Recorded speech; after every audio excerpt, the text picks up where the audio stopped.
Menurut berbagai hadis yang sahih, Nabi Isa Al-Masih nanti akan turun lagi.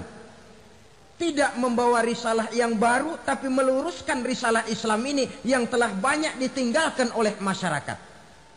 Bahkan ada hadis menjelaskan beliau akan membunuh Nabi, mematahkan kayu-kayu salib, lalu melaksanakan haji dan umrah mengikuti syariat Nabi Muhammad, bukan membawa agama baru.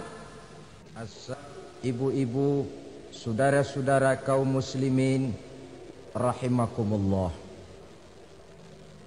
Pada pertemuan yang lalu sudah saya jelaskan bahwa hidup selalu berakhir dengan kematian. Apabila datang kematian menimpa seseorang, datanglah kiamat baginya.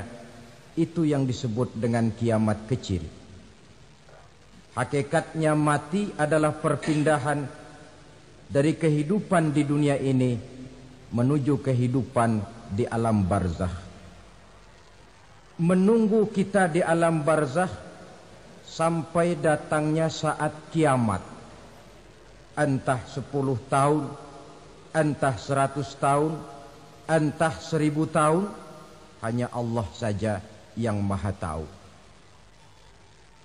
Adapun orang-orang beriman yang melakukan amal kebajikan dalam kehidupan di dunia ini, masa penantian yang lama di alam barzakh buat mereka sebentar saja.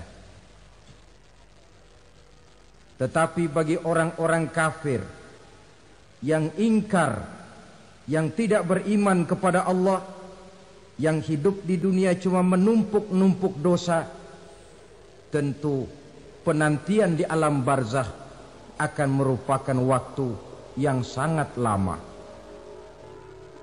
Bukankah dalam kehidupan kita waktu itu memang relatif? Contoh misalnya, bagi pemuda-pemudi yang sedang duduk asyik memadu cinta, waktu 4-5 jam saja rasanya cuma 4-5 menit. Tenggelam oleh keasikan. Tapi buat orang yang berbaring di rumah sakit, meratap di balik-balik apa itu tembok derita kata lagu, di balik dinding-dinding penjara, sehari bagai seminggu, seminggu rasa sebulan, sebulan boleh jadi rasa setahun.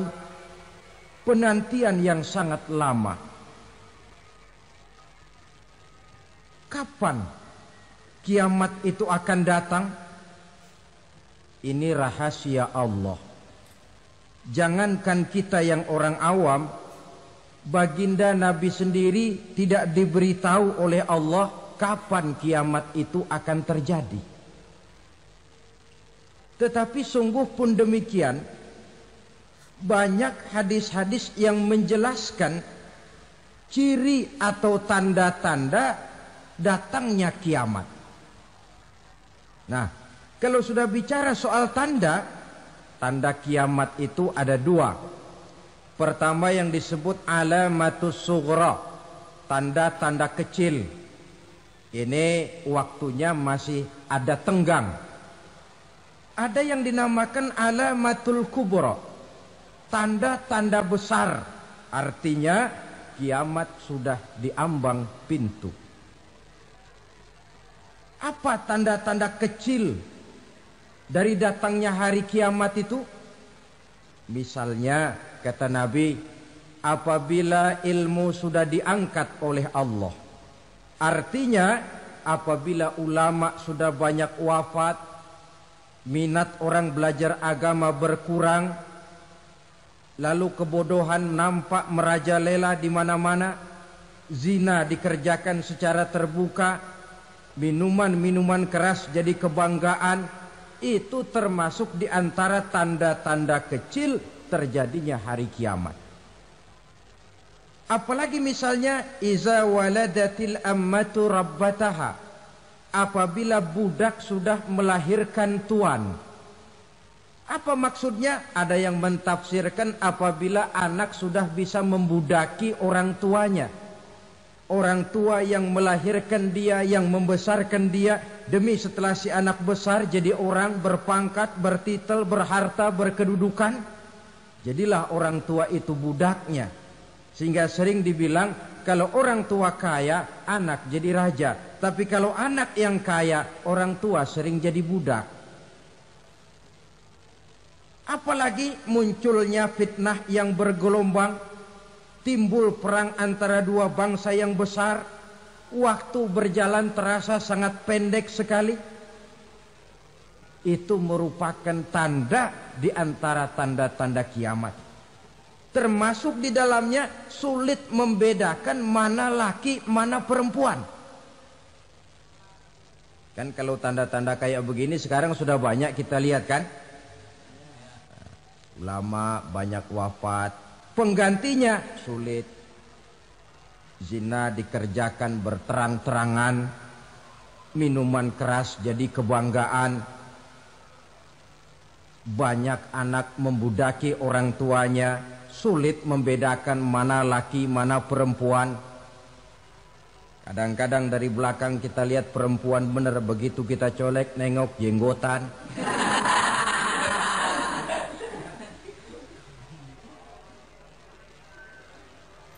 Ini termasuk tanda-tanda kecil.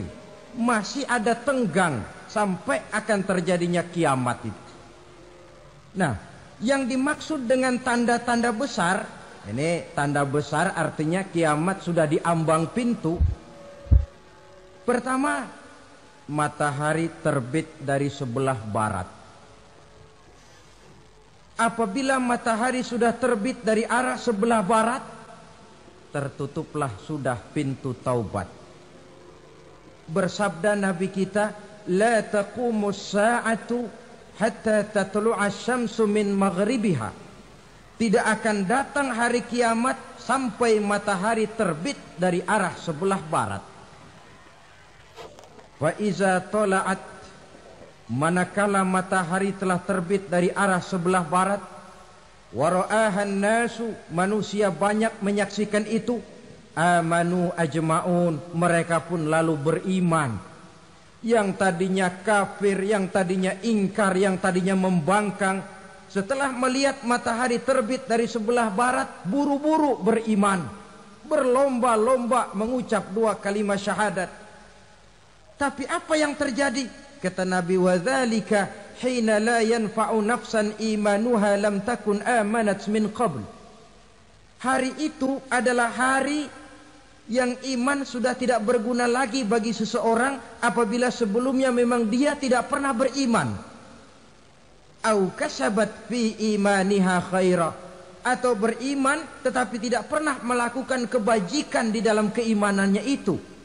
Hari yang sudah kasib, hari yang sudah terlambat, beriman tidak akan ada gunanya lagi.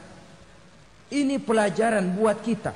Sebelum sang surya terbit dari sebelah barat, sebelum nafas sampai di tenggorokan, artinya pintu taubat masih terbuka. Kalau dua hal itu sudah terwujud, nafas sudah sampai di kerongkongan, atau matahari sudah terbit dari arah sebelah barat, tertutuplah sudah pintu taubat. Tak ada lagi gunanya pangkat, jabatan, harta, bahkan beriman pun dalam suasana macam itu. Too late, kata orang Kulon. Sudah terlambat. Matahari terbit dari arah sebelah barat. Itu tanda besar, artinya kiamat sudah diambang pintu. Lalu apalagi tanda besar? Munculnya Dajjal. Dajjal artinya pendusta-pendusta yang menyesatkan manusia. Ada dua macam Dajjal, saudara. Ada Dajjal kecil. Ini Dajjal kelas teri. Kalau ini sejak zaman Rasulullah sudah ada itu. Tiap zaman ada. Di zaman Rasulullah misalnya ada yang bernama Aswad al-Unsi dari Yaman. Ada yang namanya Musailamah al-Kazzab dari Yamamah. Ada yang namanya Ibnu Sayyad dari Madinah. Ini dajjal-dajjal di zaman Rasul. Musailamatul Kazab memproklamirkan diri jadi nabi dia. Di zaman Rasul masih hidup. Ini dajjal zaman Nabi. Di zaman sahabat muncul dajjal-dajjal. Di zaman kita sekarang ini dajjal-dajjal pun gentayangan. Dajjal-dajjal kelas teri. Kerjanya mendustakan manusia, menyesatkan manusia, memalingkan manusia dari jalan yang benar dan diridhoi oleh Allah Subhanahu wa taala. Adapun yang merupakan tanda besar dari datangnya kiamat, dajjal-dajjal kelas kakap. Pembohong-pembohong besar yang menyesatkan masyarakat manusia berpaling dari jalan Allah mengikuti jalan mereka. Apa sih ciri dajjal itu? Kata Nabi dalam hadis Bukhari Muslim, "Innad dajjala", sesungguhnya yang namanya dajjal itu yakhruju, satu saat akan muncul mendekati hari kiamat. Wa inna ma'ahu ma'an, si dajjal ini membawa air. Wa naran, dan juga membawa api. Dua simbol. Di tangan yang satu dia bawa air, di tangan yang satu dia bawa api. Wa ammal ladzi yarahu an-nasu ma'an fanarun, adapun yang orang banyak lihat air, hakikatnya adalah api. Yang dilihat api, hakikatnya adalah air. Oleh sebab itu, kalau api yang ditawarkan, ambillah air. Kalau air yang ditawarkan, pilihlah api. Maksudnya apa ini? Ini bahasa simbol, saudara-saudara. Dajjal bicaranya seolah-olah untuk kepentingan manusia. Menawarkan surga. Surga yang dia tawarkan hakikatnya neraka. Hai manusia, kalau kau mau bahagia, jangan dekat-dekat dengan agama. Sholat itu tidak efektif dan efisien, tidak produktif dari segi ekonomi itu. Menghadiri majelis taklim cuma buang-buang waktu. Tahajud, tasbih, tahlil, baca Quran, apa itu? Pekerjaan mubazir saja. Hidup ini cuma sekali, masa yang cuma sekali, manfaatkan dengan sebaik-baiknya. Mumpung, dibawanya sifat mumpung tetapi dalam pengertian yang sangat negatif. Bicaranya seolah-olah untuk kepentingan manusia, tetapi sebenarnya menjerumuskan manusia. Menawarkan air, tapi sebenarnya api. Menawarkan api, tapi hakikatnya air. Buat apa kamu sholat? Buat apa kamu bayar zakat? Buat apa kamu puasa? Surga yang dicanangkan Dajjal, hakikatnya neraka. Neraka yang digambarkan Dajjal, pada dasarnya adalah surga. Jadi memutarbalikkan fakta itu kerjaan Dajjal. Yang hak jadi batil, yang batil dibilang hak, yang benar jadi salah, yang salah malah jadi benar. Tuntunan disuruh jadi tontonan, tontonan malah menjadi tuntunan. Itu pekerjaan Dajjal profesinya. Zamannya Nabi Adam, Dajjalnya kan iblis. Betul? Betul. Apa sih gang kerayuan iblis itu? Allah setelah menciptakan Nabi Adam kan bilang, Adam, kau dan istrimu Hawa tinggal di surga ini. Seluruh fasilitas yang ada di surga persilahkan kau nikmati. Satu yang tidak boleh, jangan coba-coba dekati pohon khuldi. Dekat saja jangan, apalagi sampai memetiknya. Datang Dajjal yang namanya iblis ini. Adam, kamu tahu nggak kenapa tidak boleh makan buah khuldi? Ya nggak tahu, pokoknya saya dilarang. Bodoh kamu Dam.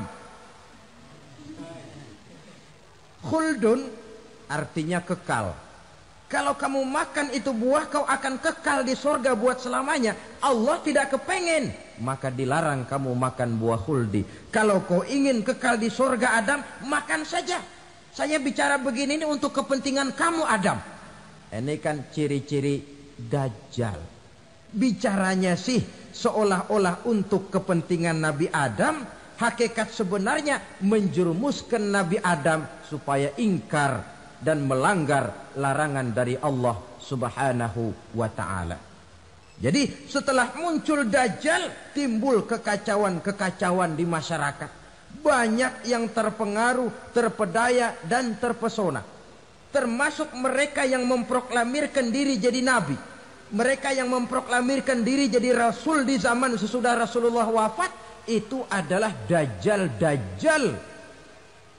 Maka saya ingatkan, kalau di zaman kita sekarang ini ada orang ngaku jadi nabi, ada orang ngaku jadi rasul, biar bahasa Arabnya kental, Quran hafal, hadis ribuan hadis hafal, biar pakai serban sampai menyengser ke tanah, bahasa Arabnya fasih, tapi dia mengaku jadi nabi, jadi rasul, kita umat Islam wajib tidak percaya. Wajib untuk tidak percaya. Itulah dajjal zaman kita sekarang ini. Tidak mustahil mereka datang mempengaruhi orang awam supaya berpaling dari Rasulullah, mengikuti mereka. Nah, di akhir zaman nanti, mendekati hari kiamat, Dajjal ini muncul. Dajjal kelas kakap, menyesatkan masyarakat manusia untuk berpaling dari Islam, mengikuti seruan mereka. Apalagi di antara datangnya kiamat itu, tanda yang besar itu, turunnya Nabiullah Isa Al-Masih, putra Maryam. Menurut berbagai hadis yang sahih, Nabi Isa Al-Masih nanti akan turun lagi. Tidak membawa risalah yang baru, tapi meluruskan risalah Islam ini yang telah banyak ditinggalkan oleh masyarakat. Bahkan ada hadis menjelaskan beliau akan membunuh Nabi, mematahkan kayu-kayu salib, lalu melaksanakan haji dan umrah mengikuti syariat Nabi Muhammad, bukan membawa agama baru. Menjadi semacam mujaddid, reformer, menyelamatkan manusia dari bisikan Dajjal. Bahkan ada riwayat yang menjelaskan bahwa Nabi Isa berhasil mengalahkan Dajjal, mengembalikan masyarakat manusia kembali kepada ajaran Islam yang datang dari Allah, dibawa oleh Rasulullah Sallallahu Alaihi Wasallam. Dengan kata lain, turunnya Nabi Isa bukan sebagai Nabi dan Rasul baru, tetapi mengikuti syariat Nabi kita Muhammad Sallallahu Alaihi Wasallam. Saudara hadirin, ibu-ibu hadirat yang saya hormati, kemudian apalagi di antara tanda-tanda besar akan datangnya kiamat itu? Keluarnya asap atau awan. Kata Nabi, inna min asyrati sa'ah dukhanan yamla'u ma bainal masyriqi wal maghrib. Di antara tanda-tanda kiamat, munculnya awan antara langit dan bumi. Ini pun diperkuat dalam surah Ad-Dukhan ayat 10. Fartaqib yauma ta'tis sama' bidukhanin mubin fayughshan nas hadza azabun alim. Bagi orang-orang yang beriman, mereka biasa-biasa saja. Tapi bagi orang kufur, datangnya asap dan awan ini merupakan azab yang kelewat pedih. Barangkali sedikit mendekati gambaran tentang azab yang pedih ini, saya ingatkan alam pikiran kita kepada peristiwa yang belum lama terjadi. Pernah dengar berita bocornya reaktor nuklir di Chernobyl, Uni Soviet? Pernah dengar? Nah, bocornya reaktor nuklir di Chernobyl yang mengakibatkan ratusan bahkan sangat mungkin ribuan nyawa. Cuma satu reaktor.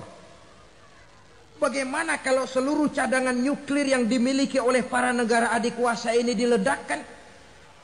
Bahkan yang konon menurut catatan cadangan nuklir yang dimiliki bersama oleh Amerika dan Rusia sekarang ini sudah sanggup memusnahkan 6 miliar manusia. 1,5 kali lebih banyak dari jumlah manusia yang nongkrong di permukaan bumi ini.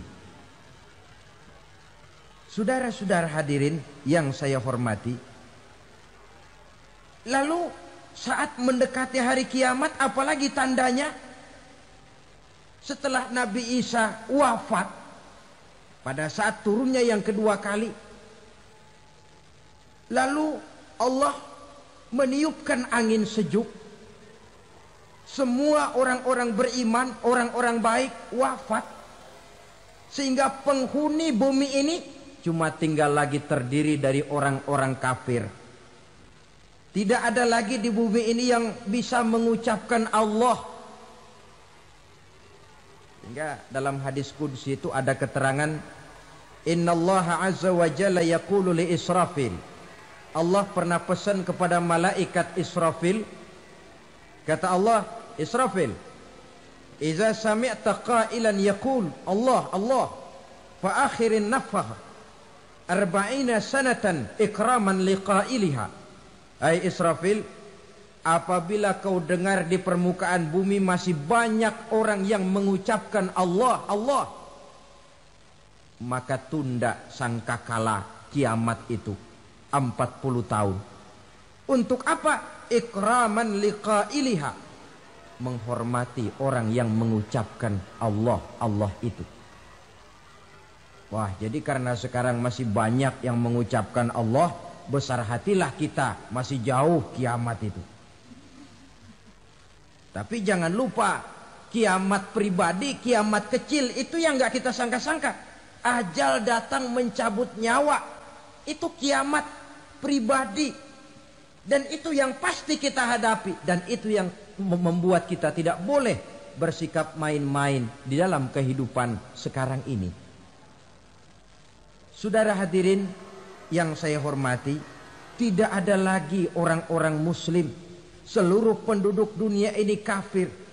Lalu terciptalah struktur sosial yang berlandaskan prinsip hidup semau gue. Bakal terjadilah prinsip di mana yang kaya menyantap yang miskin, yang kuat menindas yang lemah. Hidup sudah bagaikan di rimba belantara. Berlaku hukum rimba. Siapa yang kuat dia yang menang. Siapa yang lemah menjadi mangsa. Timbul kekacauan. Maksiat merajalela. Munkarat menjadi-jadi. Sehingga isi bumi ini penuh dengan segala macam perbuatan dosa. Tidak ada perlunya lagi alam diperpanjang temponya. Datang saat yang sudah dijanjikan oleh Allah Azza wa Jalla, maka terjadilah yang disebut kiamat kubra, kiamat besar, kiamat ancur-ancuran. Bagaimana kejadian ini dimulai? Dalam surah Az-Zumar ayat 68, Allah Subhanahu wa taala berfirman, "Wa nufikha fis-suri fasa'iqa man fis samawati wa man fil ardi illa man sya'allahu." Maka manakala ditiuplah sangkakala, terkejutlah seluruh yang ada di langit dan seluruh yang ada di bumi. Bila saat kiamat datang, Allah perintah malaikat Israfil, Israfil, tiup sangkakalamu. Ditiuplah sangkakala oleh malaikat Israfil. Yang akibat daripada tiupan itu, seluruh yang ada di langit, seluruh yang ada di permukaan bumi terkejut. Yang ada di langit siapa? Malaikat kan. Bayangin aja kalau malaikat kaget, apalagi kita. Terkejut seluruh makhluk yang ada di bumi, yang ada di langit mendengar suara sangkakala itu. Bunyinya tidak sanggup kita bayangkan dahsyatnya. Ledakan nuklir, ledakan neutron, belum apa-apa ketimbang bunyi sangkakala malaikat Israfil ini. Nah, lalu mendengar bunyi sangkakala ini, Gemparlah makhluk, kacaulah alam. Bumi gempa, planet-planet bertabrakan, gunung meletus, air laut tumpah ke darat, angin topan bertiup, halilintar menyambar. Lalu semua yang bernama hidup mati total. Mati bareng tanpa persiapan. La haula wala quwata illa billah. Saya kadang-kadang dalam tafakur bermohon, ya Allah, mudah-mudahan saya enggak nemuin kiamat beneran. Ngeri. Tidak bisa kita bayangkan macam apa suasana seperti itu. Allah saja banyak memberikan gambaran, misalnya Al-Qari'ah, wa mal qari'ah, wa ma adraka mal qari'ah. Kejadian yang menggemparkan. Tahukah kamu apa kejadian yang menggemparkan itu? Yauma yakunun nasu kal farasil mabsus wa takunul jibalu kal ihnil manfus. Pada saat itu manusia berterbangan bagai kupu-kupu. Gunung berterbangan seperti kapas ditiup angin. Gunung saja macam kapas, konon lagi manusia. Kematian total, mulai semut sampai gajah mati, jin mati, iblis mati, malaikat mati. Malaikat saja mati. Saudara hadirin yang saya hormati, kematian total yang tanpa persiapan. Orang bilang, Pak, kalau mati bareng begitu yang repot malaikat maut dong ya. Cabut sana, cabut sini. Itu kalau menurut logika kita, mestinya begitu menurut logika. Tapi logika juga yang nggak perlu serepot itu. Sebab untuk mematikan listrik di wilayah DKI, di wilayah Jakarta, nggak perlu tiap rumah didatengin, matiin, ya lama. Cukup dari kantor pusatnya saja PLN, tekan satu tombol, gelaplah seluruh Jakarta. Saudara hadirin yang saya hormati, kematian total. Lalu setelah kematian total, planet-planet juga mati, dalam arti tidak bergerak dan beredar. Angin mati, dalam arti tidak bertiup. Air mati, dalam arti tidak ada riak gelombang. Pokoknya semua mati. Kullu nafsin za'iqatul maut. Semua yang bernafas mati. Dalam ayat lain, kullu man 'alaiha fan. Semua yang ada di permukaan bumi fana. Yang kekal cuma Allah Subhanahu wa ta'ala. Yang paling belakang mati malaikat maut dan malaikat Israfil. Tapi mati juga sesuai dengan janji Allah. 10 lamanya. Tidak dijelaskan oleh Abi Hurairah 40 jam, apa 40 hari, apa 40 tahun. Hadis-hadis cuma menyebutkan 40 saja. Sunyi alam. Yang tinggal cuma Allah saja lagi. Ketika itu Allah berseru-seru, katanya, limanil mulkul yauma. Siapa para penguasa hari ini? Mana itu raja-raja dan penguasa yang dulu mengaku jadi Tuhan? Fir'aun. Mana Fir'aun sekarang? Yang dulu jadi raja, merasa berhasil, sombong, lalu tidak mau turun-turun dari kekuasaannya, sampai kepada puncak kekurang ajarannya mengangkat diri jadi Tuhan. Mana itu Fir'aun? Namrus. Mana sekarang Namrus? La ilaha illa ana. Ternyata tidak ada Tuhan lain selain daripada aku, kata Allah. Proses kemudian, saudara-saudara, turunlah hujan dari langit. 40 lamanya hujan itu. Tidak jelas juga 40 jam apa 40 hari. Setelah air turun membasahi, datanglah tiupan sangkakala yang kedua. Semua yang bernama mati bangkit dari kuburnya masing-masing. Ini yang disebut Yaumul Ba'thi, hari kebangkitan. Allahu Akbar. Pada saat kita bangkit dari kubur kita masing-masing, kumpul di padang mahsyar namanya. Bayangin aja, saya sendiri nggak sanggup bayangin. Manusia sejak zaman Adam sampai zaman kiamat kumpul bareng di tempat sama. Berapa banyaknya itu?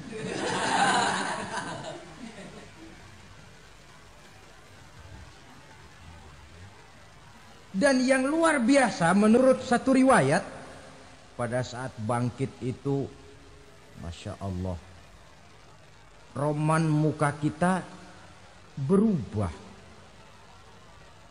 Disesuaikan dengan amalan kita waktu di dunia ini. Barang siapa yang waktu di dunia amalannya itu amalan tikus,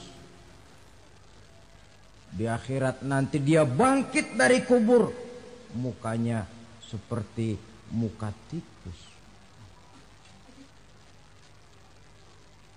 Gagah betul badannya, tapi mukanya seperti tikus. Kenapa? Amalannya waktu di dunia seperti amalan tikus. Apa amalan tikus itu? Suka ngegeragoti barang yang sudah disimpan rapi-rapi. Orang sudah simpan uang rapi-rapi, simpan perhiasan rapi-rapi, digeragoti oleh tikus. Maling-maling, pencoleng-pencoleng, koruptor-koruptor. Itu nanti di akhirat nanti kita lihat mukanya seperti muka tikus. Oh ini waktu di dunia suka nyolong, mukanya seperti muka tikus. Barang siapa yang waktu di dunia ini amalannya itu amalan macan, dia akan bangkit nanti mukanya seperti muka macan. Apa amalan macan? Macan itu amalannya menang-menangan. Orang yang mau menang saja nggak mau mengalah. Coba lihat di hutan. Kenal hutan nggak? Di hutan, raja hutan di mana-mana pasti macan. Betul kan? Betul. Padahal hutan belum pernah bikin pemilihan umum. Tapi macan tidak peduli ada pemilihan umum apa tidak, pokok saya raja. Sebab apa? Macan jadi raja itu bukan karena benar, tapi karena kuat jadi raja. Setelah dia jadi raja, rakyat hutan yang mesti dilindungi malah dimakan oleh raja macan. Kambing rakyat hutan dimakan oleh macan. Ayam rakyat hutan dimakan oleh macan. Itu nanti kita lihat di akhirat itu mukanya seperti muka macan, gagah betul. Lalu barang siapa yang di dunia ini amalannya itu seperti amalan anjing, nanti dia punya muka seperti muka anjing. Apa amalan anjing? Pertama, anjing itu kalau disuruh jaga rumah, dia tidak bisa membedakan mana maling, mana tamu. Biar yang datang maling, kalau bawa tulang, anjing kalem. Yang kedua, anjing itu akan setia kepada siapa saja yang memberinya roti. Siapa yang memberinya roti, itulah majikannya. Apa kata majikannya, pasti dia laksanakan. Soal benar atau salah dia tidak peduli. Setelah anjing dapat roti, dia tidak punya pilihan lain kecuali bilang, abdi mah kumaha juragan wae ayeuna mah.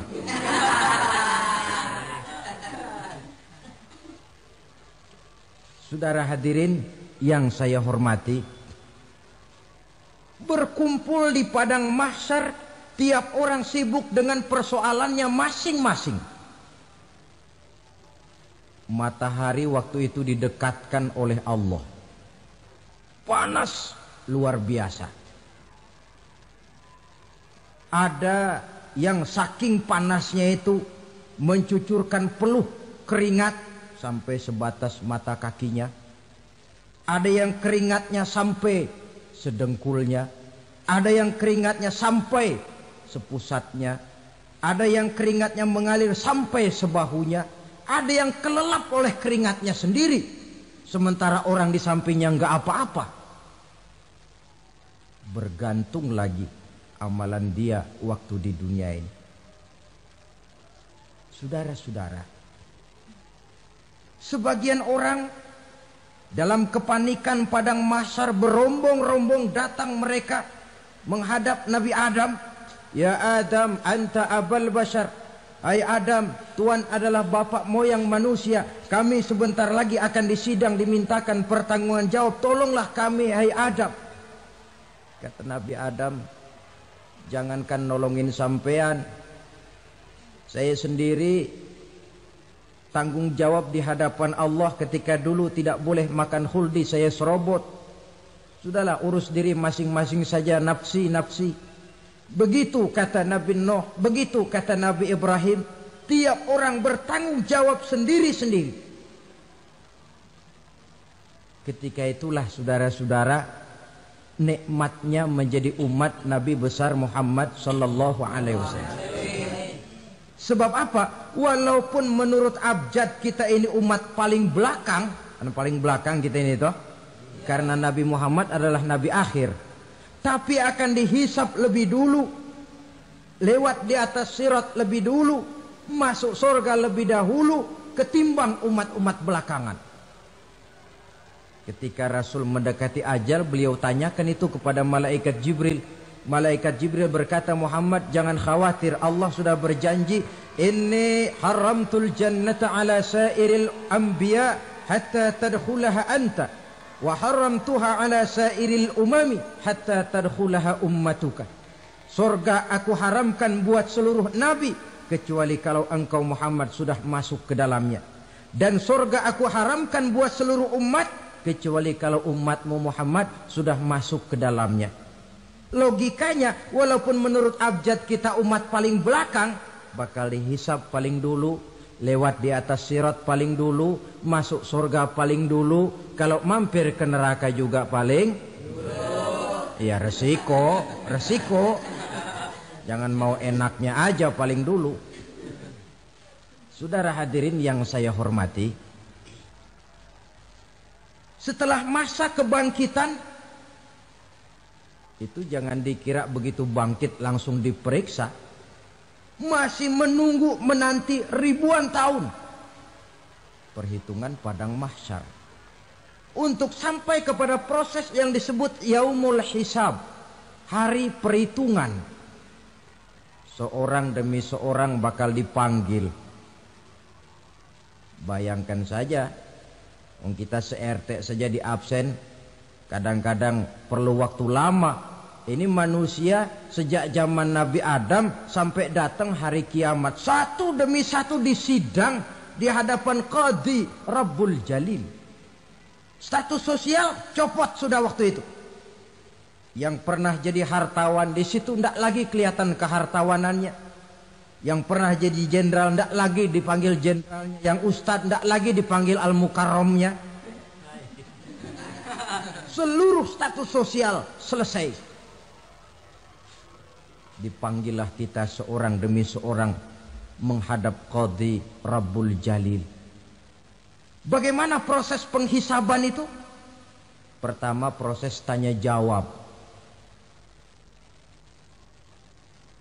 Di antaranya ada hadis menyatakan, lan tazula qadama 'abdin yaumal qiyamah hatta yus'ala an arba'i khisalin.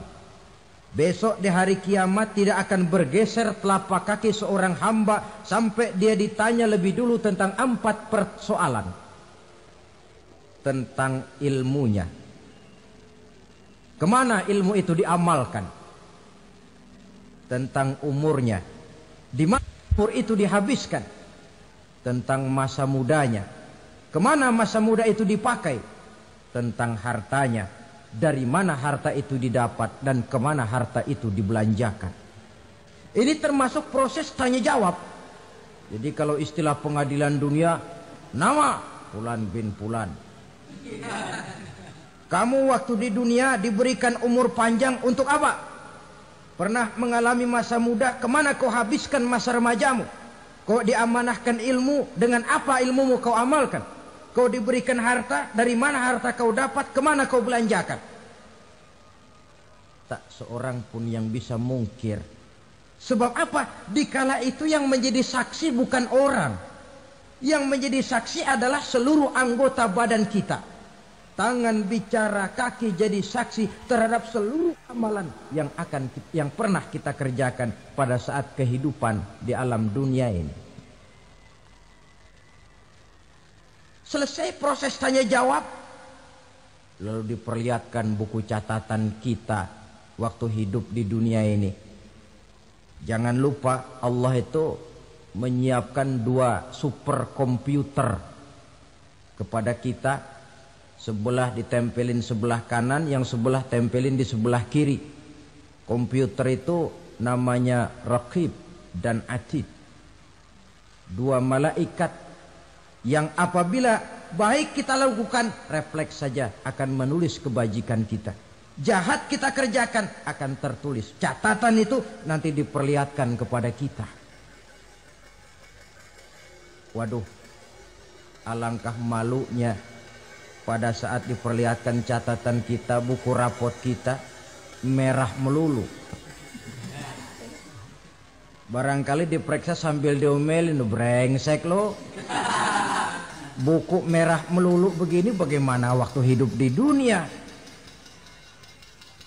Tidak cukup diperlihatkan buku catatan kehidupan, rekaman kehidupan.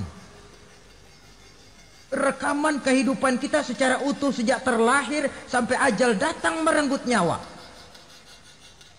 Barangkali mirip dengan video sekarang ini, di mana terekam dengan baik seluruh kegiatan kita sejak yang sekecil-kecilnya sampai kepada yang sebesar-besarnya. Untuk kemudian kita pun menerima balasan. In khairan fa khairun wa in syarran fa syarrun. Kalau baik ya baik balasannya, kalau jahat ya jahat juga balasannya. Catatan-catatan kita diberikan. Kalau banyak kebajikannya diberikan di tangan kanan dengan cara yang halus. Kalau banyak kejahatannya diberikan dari sebelah kiri atau dilempar dari belakang. Itulah sebabnya sejak di dunia ini kita sudah mohon kepada Allah. Ketika berwudu membasuh tangan kanan, apa kita bilang? Allahumma a'tini kitabi biyamini wa hasibni hisaban yasira. Ya Allah, berikan saya kitab di tangan kanan, dan kalau saya memang perlu dihisap, hisaplah saya yang seringan-ringannya. Tangan kiri berlindung kita kepada Allah. Jangan sampai diberikan kitab di tangan kiri atau dari arah sebelah belakang. Wa'udzubika an tu'tiya kitabi bishimali au min warai zuhri, dari arah sebelah belakang. Na'udzubillah min dzalik. Setelah selesai lewat proses penghisaban, lewat mizan, timbangan, maka yang sudah selesai dihisab itu bergeraklah menuju sirat, jembatan yang terbentang menuju surga melalui neraka. Saudara-saudara, panjangnya perjalanan sirat itu memakan waktu ratusan tahun. Tetapi orang yang lewat di atas sirat pun macam-macam, bergantung amalannya ketika di dunia ini. Ada yang lewat di atas sirat itu kal barkil khatib, seperti kilat yang menyambar, lep, sudah sampai dia di surga. Cepat bukan main. Ada yang lewat di atas sirat itu seperti orang lari-lari. Ada yang lewat di atas sirat itu seperti orang jalan biasa. Ada yang sambil merangkak, ada yang sambil ngesor, ada yang sambil gelayutan, ada yang selamat sampai ke ujung ke surga, ada yang tergelincir jatuh masuk ke dalam neraka, bergantung amalannya dalam kehidupan di dunia sekarang ini.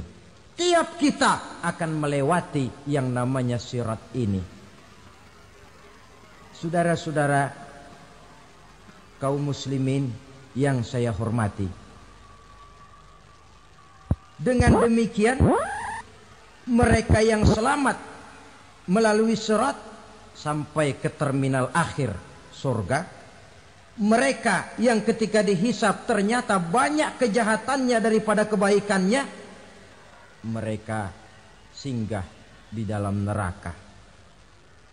Nah, adapun orang-orang yang beriman menurut ayat Quran dan hadis Nabi itu nanti ada bermacam-macam. Ada orang beriman itu yang dimasukkan surga. Ada orang beriman itu yang dimasukkan ke dalam surga. Ada orang beriman itu yang disebut penduduk surga. Kenapa lain-lain, Pak? Karena waktu di dunia amalannya juga lain-lain. Ada orang beriman yang masuk surga.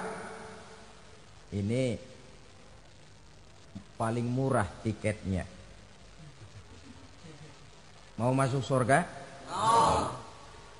Kata Nabi begini, ma min abdin qala la ilaha illallah thumma mata ala dhalik illa dakhala al-jannah.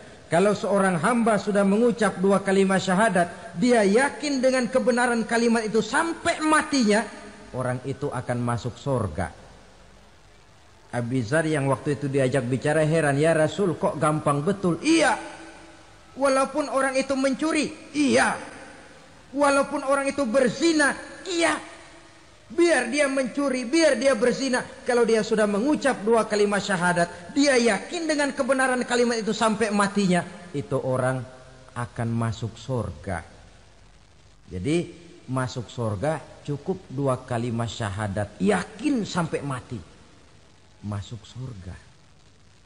Itu perkara masuk. Tapi kalau pertanyaannya diterusin, masuknya kapan, Pak? Nah, ini lain lagi urusannya.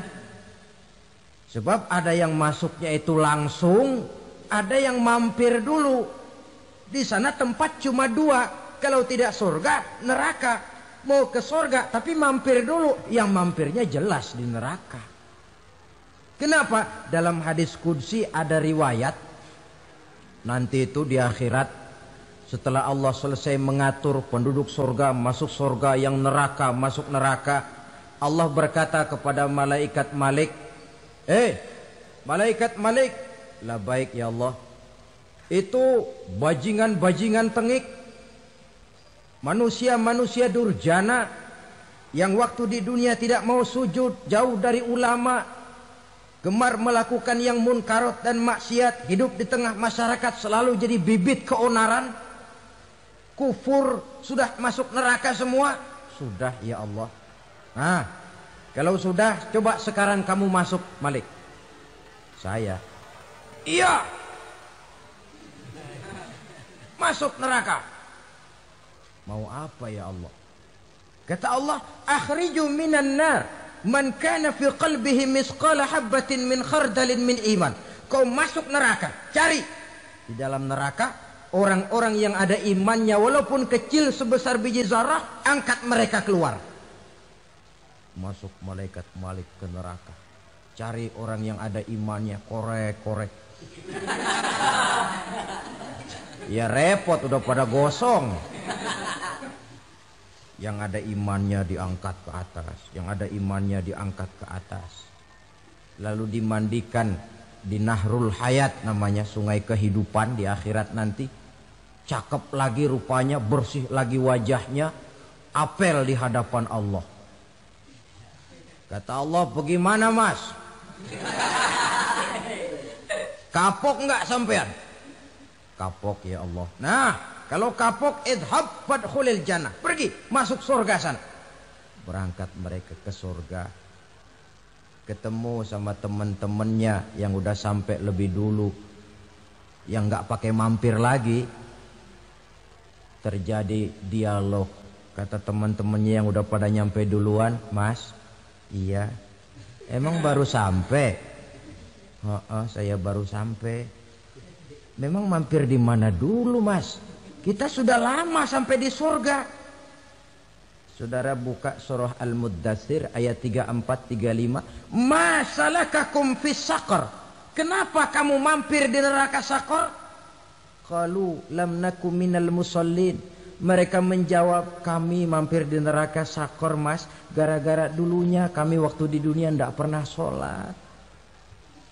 Ndak pernah sholat? Ndak pernah. Kan rumahnya dekat masjid. Cuma dekat doang, Mas. Sholat mah enggak saya. Enggak pernah ngasih makan fakir miskin. Enggak pernah hadir di majelis taklim. Pendeknya enggak pernah melakukan kebajikan. Maka saya pun mampir di neraka Saqar. Untung betul saya punya iman, Mas, sedikit. Waktu hidup di dunia dulu saya pernah mengucap 2 kalimat syahadat. Sekali-kalinya waktu mau kawin. Masya Allah. Untung saja kawin. Kalau nggak kawin polos.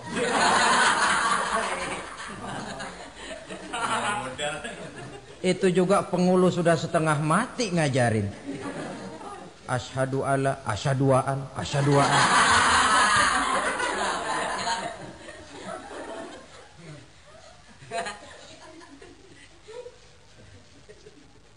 Ini namanya masuk surga. Ada mampir dulu.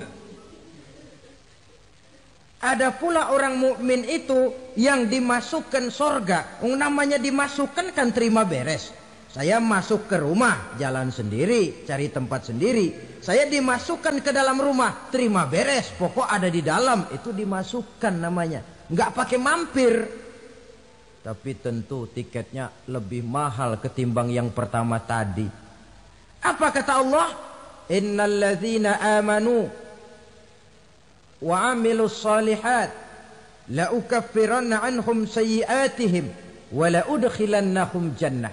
Sesungguhnya orang-orang yang beriman kemudian beramal soleh, kami hapuskan segala dosa dan kesalahannya, kami masukkan mereka ke dalam surga. Lihat ayatnya. Allah yang memasukkan, kita yang dimasukkan.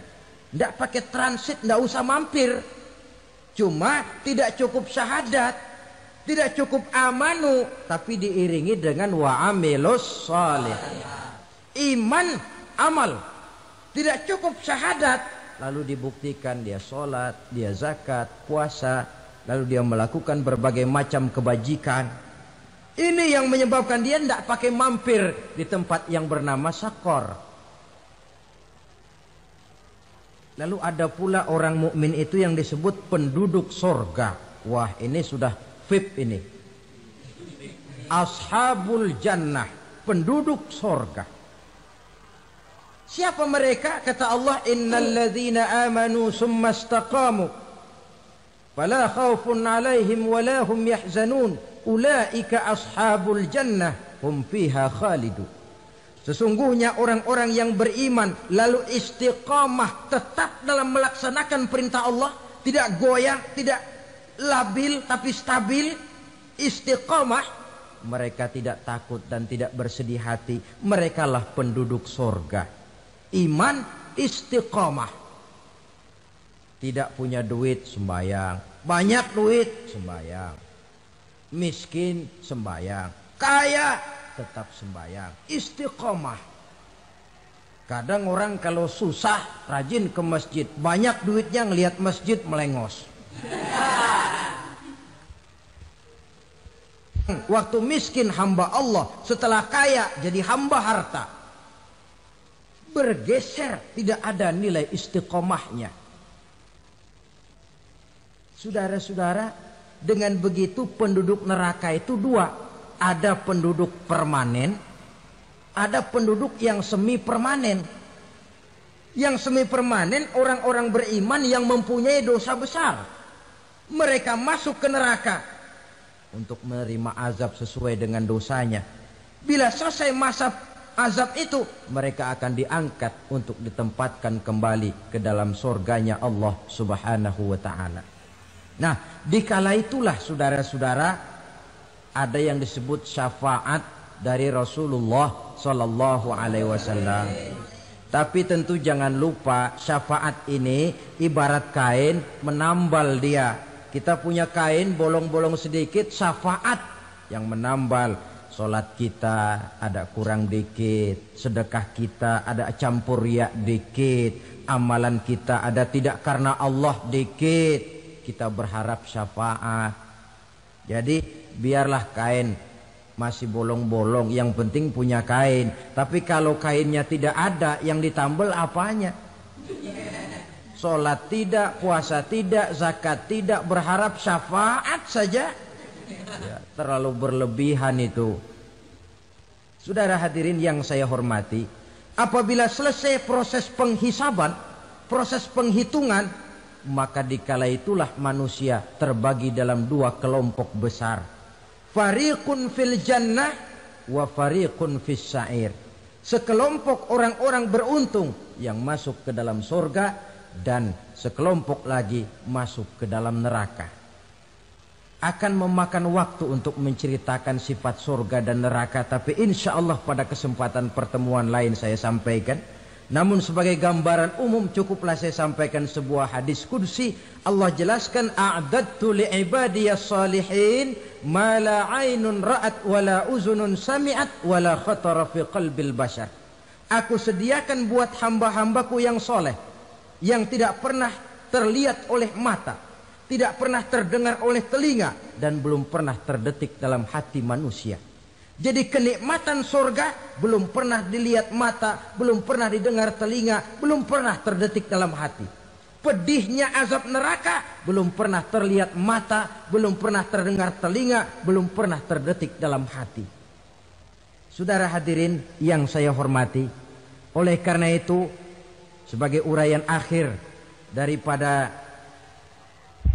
kiamat ini, marilah sama-sama kita memanfaatkan hidup dengan sebaik-baiknya, supaya jangan timbul penyesalan di hari kemudian nanti. Mudah-mudahan kita seluruhnya diselamatkan Allah dari azab neraka dan mendapat surga dan ridhonya. Sekian dan demikianlah pertemuan kita kali ini.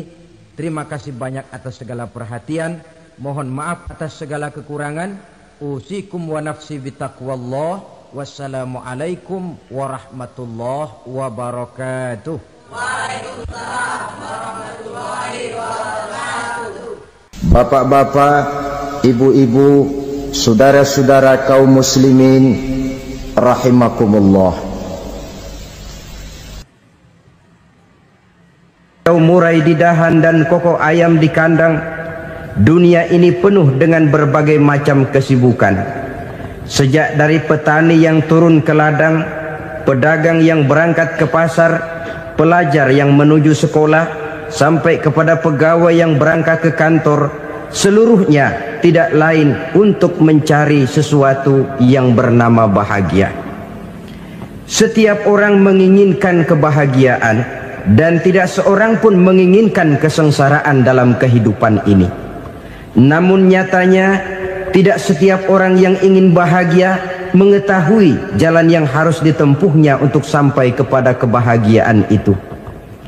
Maka pada kesempatan pertemuan kali ini, saya ingin menyampaikan sebuah hadis dari junjungan kita baginda Nabi besar Muhammad sallallahu alaihi wasallam yang termuat dalam kitab Mukhtarul Ahadits An-Nabawiyah, di mana beliau bersabda, Arba'un min sa'adatil mar'i. Ada 4 perkara yang merupakan tanda dari orang bahagia. Saya mau tanya, di antara saudara-saudara yang hadir di sini, apa ada yang kepengen jadi orang sengsara? Ya. Seluruhnya tentu ingin mendapatkan kebahagiaan. Maka menurut resep dari Nabi kita, tanda orang bahagia itu 4. Jadi kalau saudara ingin bahagia, harus mempunyai 4 perkara ini. Yang pertama, orang bahagia itu kata Nabi, darun wasi'un, punya rumah biar bagus asal gede. Enak ngaturnya daripada sudah punya rumah kecil adanya di pinggir kali, gubuk, kalau hujan bocor miring lagi, kiamat. Loh, kalau gitu Islam materialis dong. Hadis ini boleh diartikan dengan makna hakiki, arti yang sebenarnya, boleh diartikan dengan makna majazi, arti kiasan. Kalau dia diartikan dengan arti kias, maka yang dimaksud darun wasi'un ay qalbun wasi'un, rumah yang luas tidak lain daripada hati yang lapang. Karena di situ kunci kebahagiaan yang sebenarnya. Walaupun kita cuma tinggal di petak berukuran 2 kali 3 meter, kalau hati kita luas-luas rasanya rumah itu. Tapi biar rumah kita halamannya saja puluhan ribu hektar, ada kolam renangnya, kamar tidurnya tidak lagi terhitung. Kalau hati yang menempati rumah itu sempit, maka akan terasa sempit jugalah rumah itu. Tempat bergantungnya tidak lain adalah hati. Marilah kita mencoba melihat berbagai pandangan orang tentang bahagia ini. Ada orang menyangka bahwa bahagia itu kalau dia mendapatkan harta yang sebanyak-banyaknya. Siapa yang banyak harta, dialah raja. Apa yang dia mau seluruhnya bisa dibeli. Keamanannya dia bisa menyewa petugas. Seluruh fasilitas untuk menyenangkan kehidupannya bisa dibeli. Pendeknya, hartalah segala-galanya dalam kehidupan. Sampai ada pepatah mengatakan, innad darahima fil amakini kulliha taksur rijala mahabatan wa jalala. Sesungguhnya harta, dinar, dirham, uang di mana-mana selalu bikin hebat orang yang memilikinya. Coba lihat, orang yang punya duit sama yang enggak punya duit, jangan gaya hidupnya, gaya jalannya aja lain. Wahia lisanun liman arada fasahatan, wahia silahun liman arada qitala. Uang adalah senjata yang paling ampuh bagi orang yang mau pergi perang, dan lidah yang paling fasih bagi orang yang mau bicara. Kalau bicara dengan lidah macet, cobalah bicara dengan harta, lancar. Sampai ada pepatah demikian, segalanya bisa diatur dengan harta. Maka di kalangan orang yang berpandangan semacam itu, seluruh kegiatan hidupnya hanya terfokus kepada bagaimana mengumpulkan harta yang sebanyak-banyaknya. Tidak peduli halal haram, tidak kenal sore pagi siang dan malam, tidak sempat sujud, jauh dari agama, jauh dari kehidupan yang bersifat ruhaniyah, jauh dari Allah dan sebagainya. Sampai dalam Al-Quran dikelompokkan dalam kelompok yang dinamakan lumazah. Allazi jama'a malahu wa addadah yahsabu anna malahu akhladah. Mereka mengumpul-ngumpulkan harta sebanyak-banyaknya dan menyangka bahwa harta yang banyak itu dapat mengekalkan hidupnya, mengekalkan kekayaannya, mengekalkan kebahagiaannya. Saudara hadirin yang berbahagia, kalau pandangan hidup ini benar, artinya kalau harta memang merupakan satu-satunya hal yang dapat membuat orang bahagia, tentu di rumah mewah tidak akan pernah ada tangis derita. Tentu di satu tempat di mana fasilitas hidup serba menunjang tidak ada yang namanya penderitaan. Tapi suka dan duka, sedih dan gembira, senyum dan tawa adalah milik setiap orang, baik dia punya harta maupun dia tidak punya harta. Nyatalah bahwa harta semata-mata bukan merupakan jaminan bahwa orang akan bahagia. Walaupun tanpa harta orang sulit untuk bahagia. Saya mau cerita, ada orang super kaya, namanya Aristotle Onesimus, raja tanker Yunani. Dia punya kapal tanker saja konon sampai 11 banyaknya. punya perusahaan penerbangan yang disebut Olympic Airlines, punya hotel di berbagai kota besar di dunia ini, sejak dari New York, London, Paris, Rome dan sebagainya. Bahkan punya pulau yang dia namakan Pulau Scorpio. Ini kan namanya sudah kaya nggak tanggung-tanggung, punya pulau. Nah, dia punya 2 orang anak, yang satu laki-laki namanya Alexander, yang satu perempuan namanya Maria Onassis. Seluruh harapannya tertumpah kepada anak lakinya Alexander ini, yang akan meneruskan usahanya, meneruskan kekayaannya, meneruskan dinastinya. Apa yang terjadi? Ternyata anak yang dia harapkan yang bernama Alexander ini mati muda dalam kecelakaan pada waktu dia olahraga. Apa olahraganya? Namanya olahraga anak orang kaya, golongan jet set. Olahraganya olahraga pesawat terbang. Jatuh, ya nggak kapungut, habis mati. Tinggal satu anak perempuannya, Maria Onassis. Tapi anak perempuan ini juga malah urakan. Terakhir dia pacaran, bahkan kemudian kawin sama orang Rusia. Rupanya Aristotle Onassis ini broken. Kekayaannya yang berlimpah ruah, perusahaannya yang begitu banyak, siapa yang akan meneruskan? Siapa yang akan menggantikan? Sampai kemudian dia mengurung diri di Pulau Scorpio dan mati di sana secara mengenaskan. Seorang multi jutawan, seorang yang super kaya, mati menyendiri di pulau sepi. Ibarat kata pepatah, anak ayam mati di lumbung. Bukan kekurangan makanan, keurugan makanan. Begitu kehidupan Aristotle Onassis. Dan banyak orang-orang yang sudah demikian kaya sampai dibingungkan oleh kekayaannya sendiri. Telusurilah kehidupan David Rockefeller misalnya, Henry Ford misalnya, Adnan Khashoggi misalnya. Multi jutawan yang kadang-kadang dibuat keder oleh kekayaannya sendiri. Pantas ketika Imam Ali ditawarkan orang, "Ya Ali, kalau kepadamu disuruh pilih ilmu atau harta, kau pilih mana?" Ya jelas pilih ilmu dong. Kenapa? Pertama, ilmu kalau kita berikan kepada orang lain tambah. Tapi harta kalau kita berikan kepada orang lain kurang. Saudara punya uang 10.000, dibagi orang 5.000, jelas uang saudara berkurang. Tapi saudara punya ilmu, diberikan kepada orang lain bisa, saudara pun makin mantap.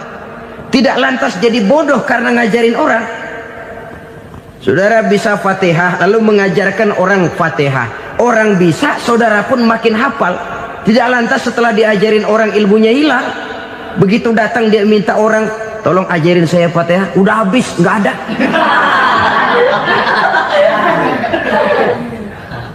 Yang kedua kata Imam Ali, ilmu menjaga kita. Kalau harta kita yang harus jaga. Makin banyak ilmu makin terpelihara diri seharusnya. Tetapi makin banyak harta makin bingung kita jaganya. Sampai kadang-kadang kalau perlu seluruh keliling rumah dipasangi alarm. Belum cukup disewakan anjing besar-besar, pasang di depan pintu, awas anjing galak. Masih belum cukup juga, cari centeng tukang-tukang kepruk jaga rumah. Masih terasa belum aman, padahal rumahnya dikelilingi tembok besar. Di balik tembok ada pintu-pintunya tebal. Di balik pintu itu terbuka masuk kamar, kamar pun ada pintunya, pintunya pun kuat. Masuk ke dalam kamar ada lemari, lemarinya pun pintunya kuat, dikunci, kuncinya pun kuat. Tapi terhadap seluruhnya yang timbul cuma sekedar was-was saja. Kesimpulannya sekali lagi, tanpa harta orang memang sulit untuk bahagia. Tapi harta semata-mata tidak merupakan jaminan orang akan bahagia. Dengan hati yang luas, itu modal utama untuk mencapai kebahagiaan hidup. Orang yang hatinya luas, saudara-saudara, punya hati yang lapang, melihat kenyataan hidup ini, dia bersyukur senantiasa kepada Allah. lantas tidak timbul hasud dan iri hatinya. Oleh karena itu jiwanya selalu lapang. Kalau tidak, cupik hati namanya, dangkal pandangan, tidak senang melihat orang lain dapat nikmat, dan itu sering dijadikan contoh. Kalau orang yang lapang dada, dia lihat tetangganya beli TV baru, dia berkata, alhamdulillah ya, tetangga kita beli TV, mudah-mudahan kita bisa ikut nonton. Lapang dadanya. Tapi orang yang sempit hati, lihat tetangga beli televisi, meriang. Enggak diapa-apain, meriang. Besoknya dengar tetangga beli motor, makin sakit, ke rumah sakit. Lalu di rumah sakit dengar tetangganya beli mobil, mati. Disiksa oleh perasaannya sendiri. Orang kalau hati sudah sempit dalam hidup, kemanapun dia pergi, sempit rasanya medan kehidupannya. Kemudian kita melihat juga ada orang yang menilai bahwa bahagia itu katanya kalau punya kedudukan yang tinggi, pangkat yang agung, wibawa yang besar. Mungkin betul, tapi mungkin juga tidak. Bergantung kepada hati orang yang punya pangkat itu. Sama dengan harta tadi. Harta akan membawa bahagia kalau dia jatuh ke tangan orang yang berhati lapang. Tapi harta akan jadi bencana kalau jatuh ke tangan hati orang yang sempit. Pangkat akan membawa bahaya kalau jatuh di tangan hati orang yang sempit. Lebih dari itu, kenyataan mengajarkan kepada kita bahwa ternyata pangkat dan jabatan tidak selamanya memberikan kebahagiaan dalam kehidupan. Bahkan resikonya kelewat besar.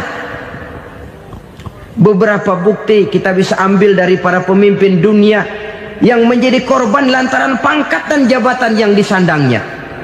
Saudara ingat Presiden Abraham Lincoln dan John Kennedy dari Amerika? Dibunuh orang. Park Chung-hee dari Korea Selatan, Ziaur Rahman dari Bangladesh, Anwar Sadat dari Mesir, terakhir Indira Gandhi dari India, menjadi korban dari pangkat dan jabatan yang disandangnya dari orang-orang yang tidak senang dia memegang jabatan itu.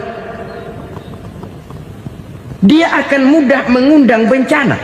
Sehingga pantas kalau seorang presiden terkemuka Amerika, Harry Truman namanya, dia mengatakan jabatan presiden itu, kata dia, seperti orang nunggang macan, naik macan.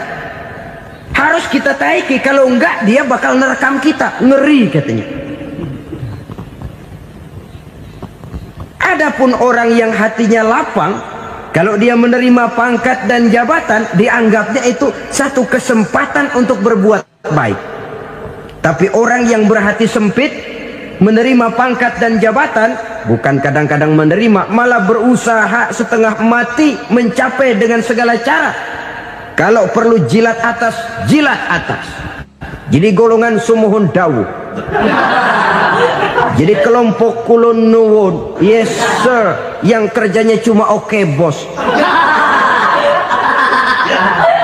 Kalau perlu jilat atas, jilat atas. Kalau perlu injak yang bawah, injak yang bawah. Perlu sikut kiri kanan, sikut kiri kanan. Yang penting pangkat dapat, jabatan dapat.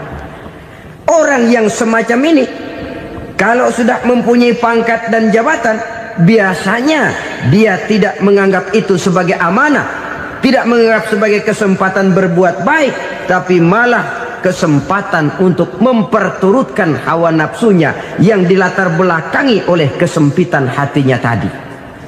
Apalagi kalau orang memperoleh pangkat karena banyak mengeluarkan uang. Seakan-akan pangkat dan jabatan itu sekarang macam proyek, pakai tender. Siapa yang berani bayar segini, naik. Nggak berani, minggir. Padahal logikanya, kalau orang mencapai satu jabatan karena banyak mengeluarkan uang, hampir bisa dipastikan bahwa setelah jabatan itu dia pegang, langkah pertama yang akan dilakukannya ialah berusaha bagaimana uang yang dia keluarkan supaya kembali. Ya paling kurang pulang modal dulu dong. Soal mikirin rakyat, soal nanti, tapi ini modal harus pulang. Itu celakanya kalau orang memperoleh pangkat dan jabatan cuma karena banyak mengeluarkan uang. Jarang orang yang mempunyai keyakinan dan pandangan bahwa pangkat dan jabatan merupakan amanah. Jadi sekali lagi, pangkat dan jabatan mungkin saja membawa kebahagiaan kalau jatuh ke tangan orang yang berhati lapang. Tapi bisa jadi bencana kalau dia jatuh ke tangan orang yang mempunyai hati yang sempit. Dan lagi-lagi stresnya hati yang lapang. Lalu sebagian orang, saudara, ada yang berpandangan katanya bahagia itu kalau jadi orang terkenal, mempunyai popularitas, menjadi idola di kalangan remaja, di kalangan orang tua, di segala lapisan masyarakat. Padahal makin populer orang makin terikat dia. Ya kalau macam kita ini kan nggak punya nama, nggak populer, tengah malam buta mau nongkrong di warung Tegal aman. Tapi pangkat, jabatan, kedudukan, popularitas menyebabkan kita diikat dengan berbagai macam peraturan. Cuma mandi sama ke WC saja yang nggak dikawal.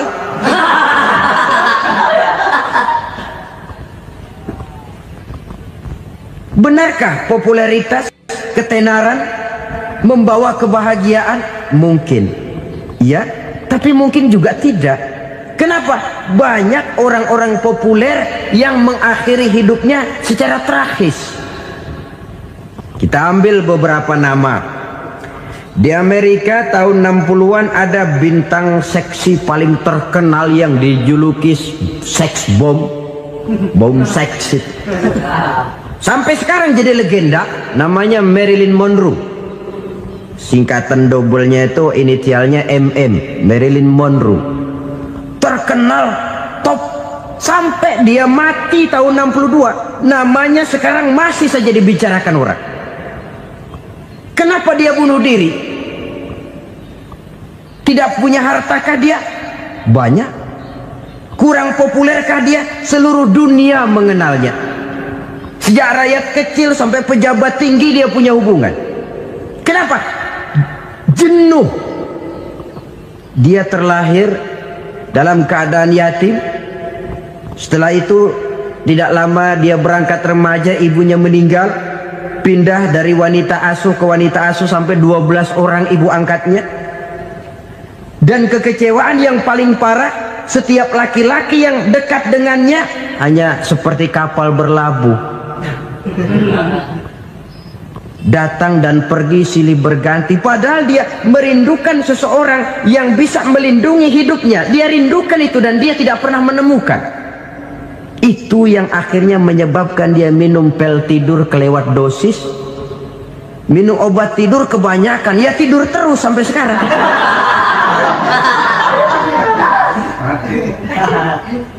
Dia mengakui, saya telah memiliki ketenaran, tapi saya tidak pernah hidup dalam ketenaran itu. Saya pandai main sandiwara, tapi saya ingin hidup dalam alam yang real sebagaimana umumnya orang. Itu yang dia rindukan. Menyusul jejak yang namanya Marilyn Monroe ini, Billie Holiday, saudara kenal tentu. Di rumah sakit dirawat. Dia juga minum obat overdosis, mati lagi. Jimi Hendrix minum obat tidur overdosis kelewat batas, mati lagi.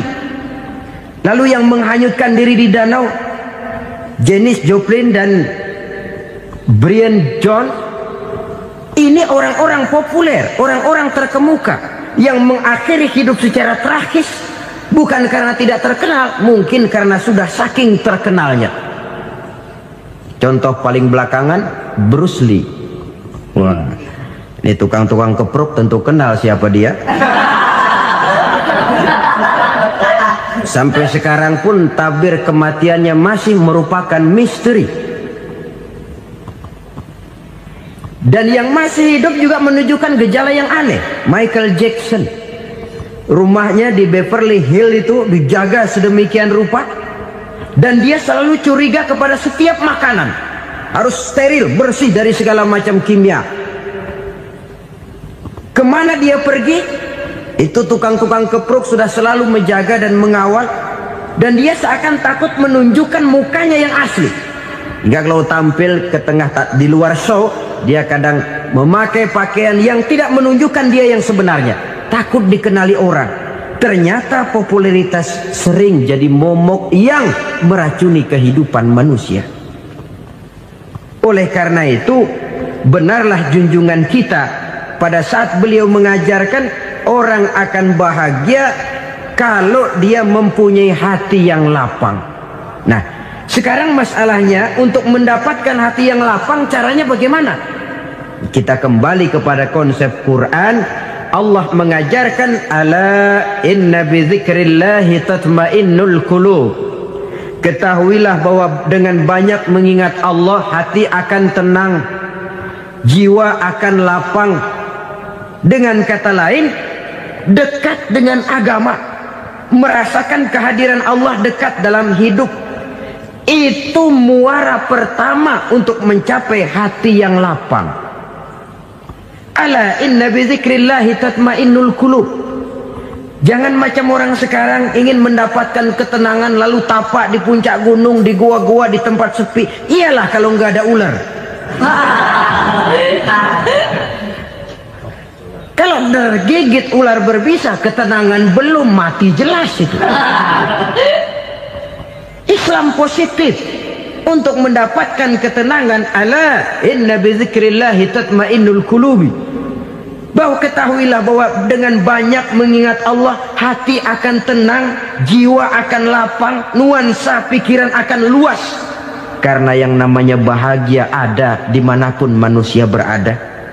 Di kampung ada bahagia, di kota ada bahagia, di ngarai, di lembah, di gunung, di hutan, di lautan, di angkasa luar, dimanapun bahagia itu ada kalau kita bermodalkan hati yang lapang ini. Dan hati akan lapang kalau kita dekat dengan agama. Dekat dengan harta buat sementara hati mungkin tenang, tapi ketenangan yang relatif dan temporer. Apalagi orang tiap kali tambah harta, tiap kali tambah rencana. Itu wajar. Mungkin sebelumnya saudara berpikir, kalau punya duit 5.000 enak nih. Begitu punya duit 5.000, aduh sayang kalau 10.000 aja. Tiap kali tambah harta, tiap kali lain rencana. Makin banyak rencana, makin menjauhkan kita dari yang namanya ketenangan. Padahal ketenangan merupakan unsur utama untuk mencapai bahagia. Dan ketenangan itu bermuara dalam hati manusia. Tengoklah kehidupan ini. Orang yang banyak harta dengan orang miskin, berbedakah rasa sakit yang mereka tanggungkan? Rasanya tidak. Walaupun si kaya tidur di kasur empuk berselimutkan sutra mahal, sementara si miskin meringkuk di balai bambu yang keras dan kasar. Apabila maut datang, dia juga tidak pernah pilih bulu. Maut datang menjemput si kaya di singgasana keemasannya, dikelilingi oleh para pengasuh, dayang dan idang serta para pengawal. Dan maut pun datang menjemput si miskin papa, sehingga ia tergelepar di tepian jalan. Kedua-duanya bernama mati. Kalau nyata bahwa sakit yang ditanggung si kaya tidak beda dengan sakit yang ditanggung si miskin, bukan harta semata yang membuat orang bahagia. Hati yang tenang, jiwa yang lapang penuh kedamaian, karena banyak berzikir dan mengingat Allah, itu merupakan modal utama untuk mencapai sesuatu yang bernama bahagia.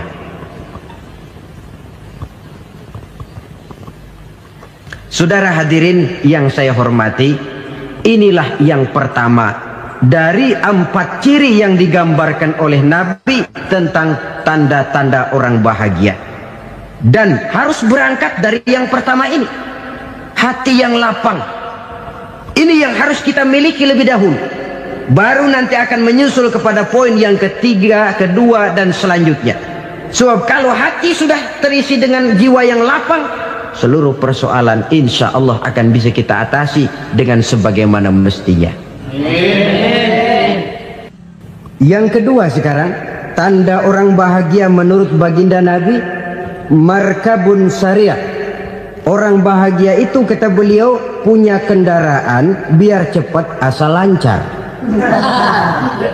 Artinya kemana dia mau pergi mudah.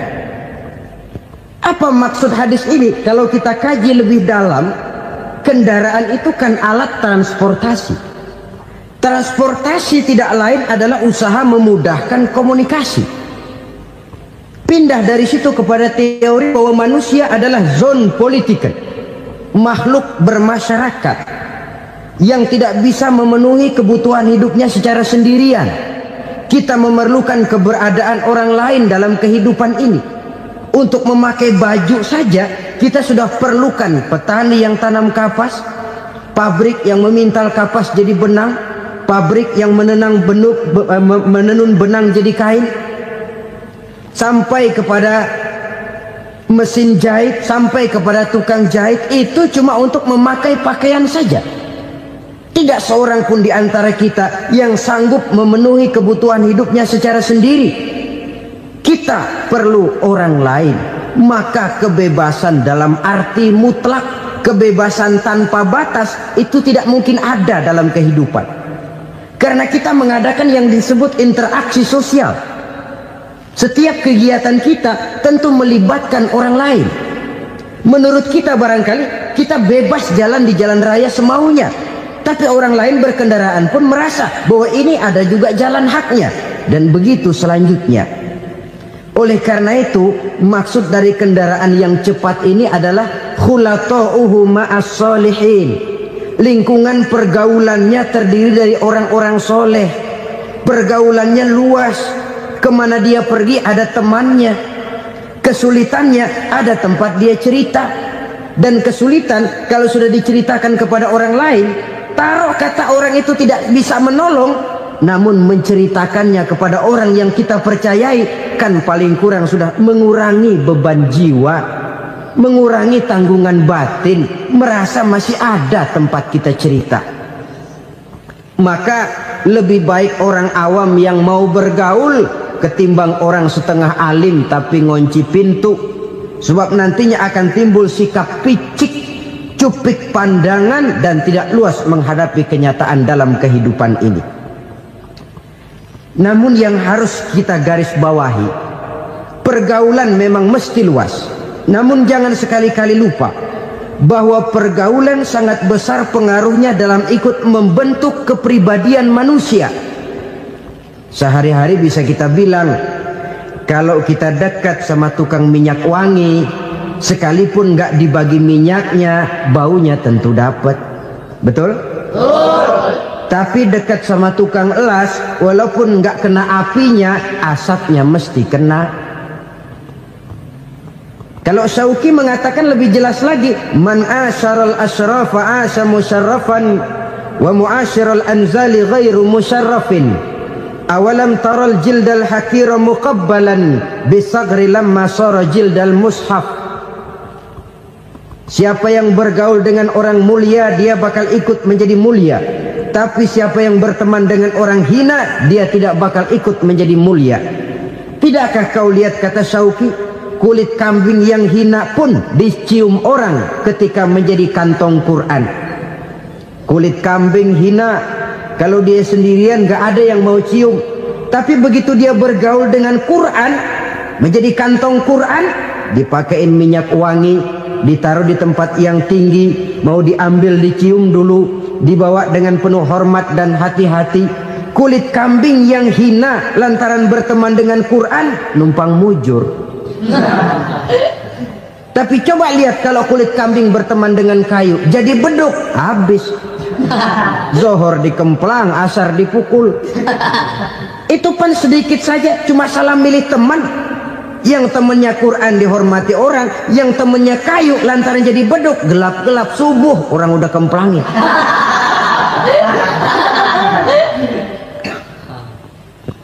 Maka terutama kepada adik-adik remaja yang masih mencari identitas diri, yang ibarat kaset masih kaset kosong, mudah diisi oleh apapun. Pandai-pandailah memilih teman dalam bergaul. Karena banyak orang yang tadinya baik-baik, ketika terseret dalam pergaulan dengan orang yang tidak baik, kebaikannya menjadi lentur dan luntur. Tapi berapa banyak bajingan-bajingan tengik, orang-orang yang berlumur noda dan dosa, tiap hari melakukan maksiat, namun bergaul dengan orang yang baik-baik, pada akhirnya sedikit demi sedikit beringsut dan berangsur dia terbiasa mengikuti kebaikan-kebaikan. Saya tekankan ini kepada remaja karena mereka masih mencari identitas diri. Apa yang mereka lihat mereka mau, apa yang mereka dengar mereka ingin tahu. Coba lihat kehidupan remaja. Pulang nonton film Rambo, pengen jadi Rambo, gagah, maunya melekai melulu. Pulang nonton film Superman, pengen bisa terbang. Pulang nonton India, nyanyi melulu. Wajar, mereka masih mencari identitas diri. Saya ini sebenarnya siapa?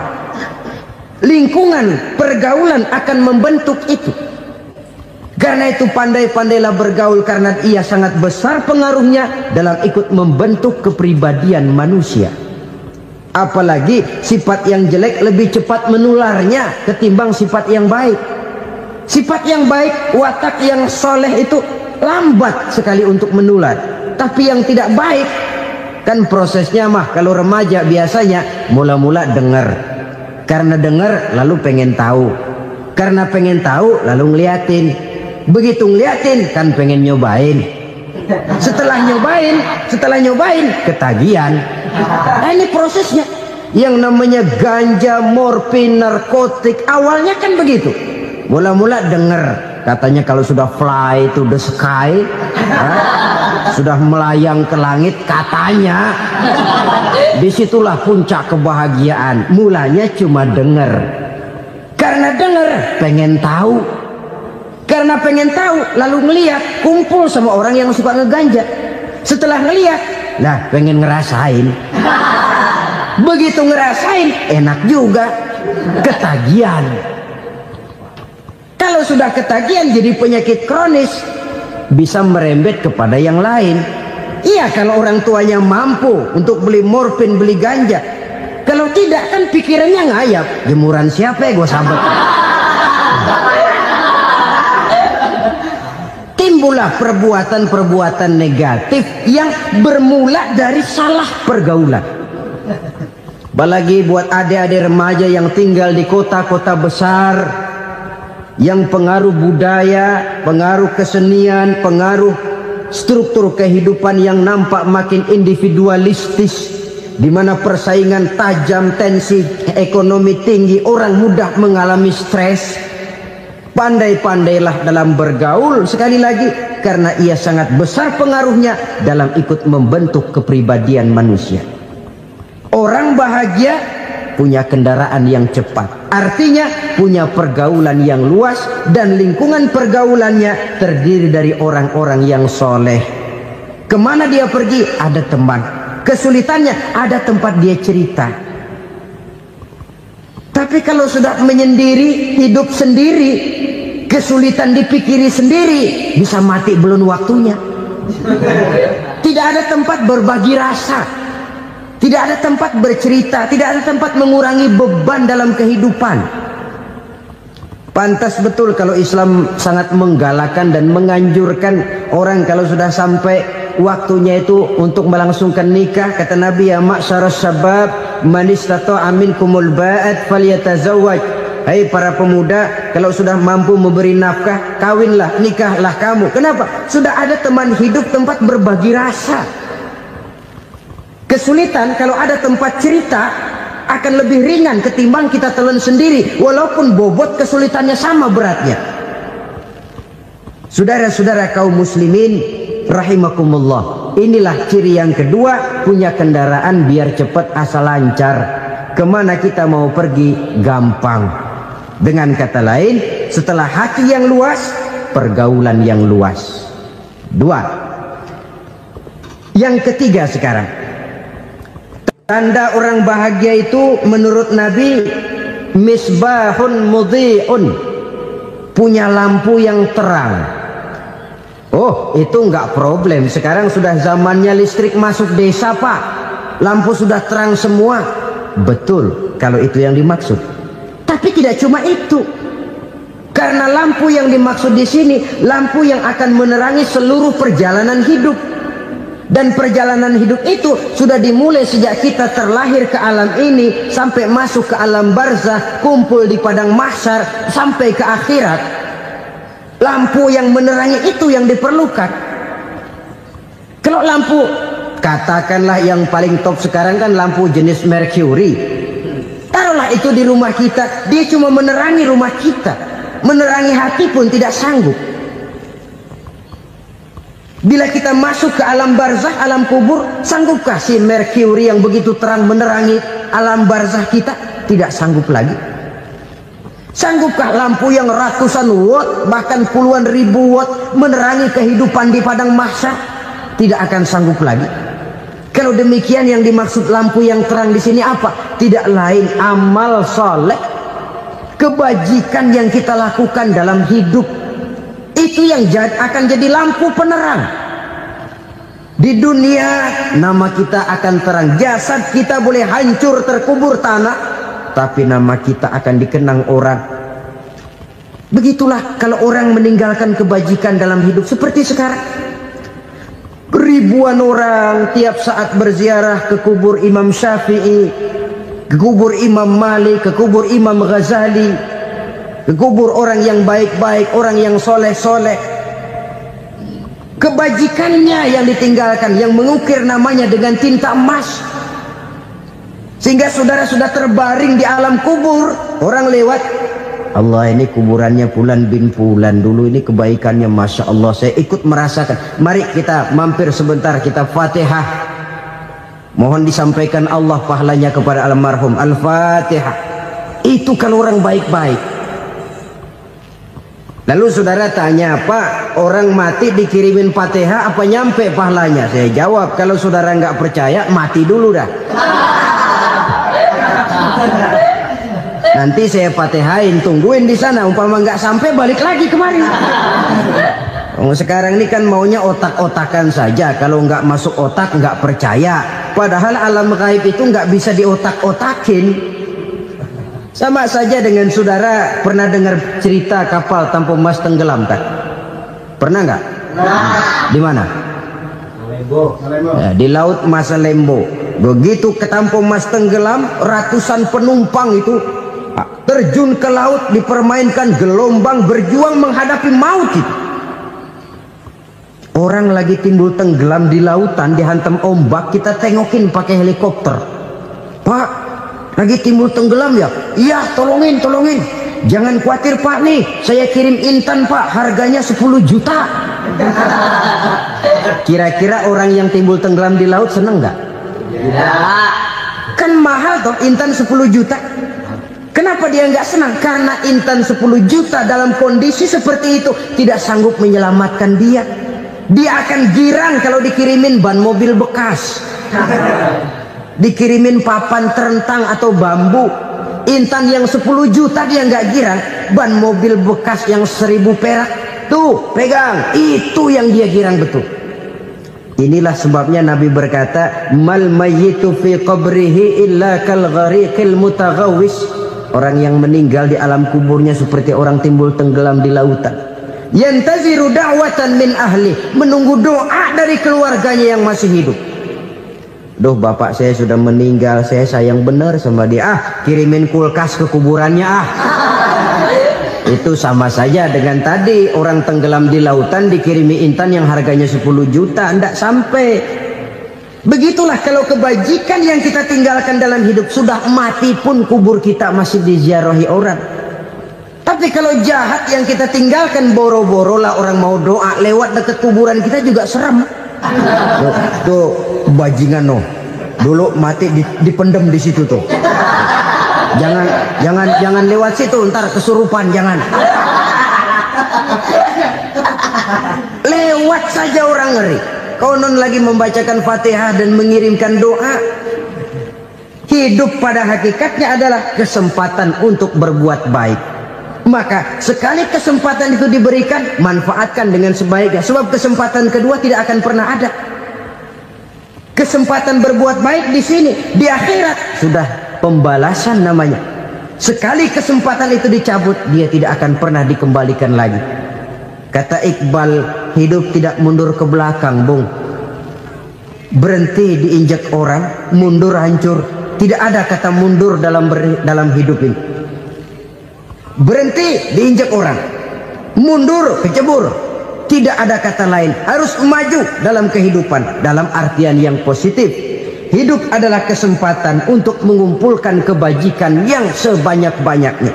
Di situ nilai daripada manusia. Sekarang ini memang nggak kelihatan kok, orang yang banyak pahala sama yang banyak dosa nggak kelihatan kok.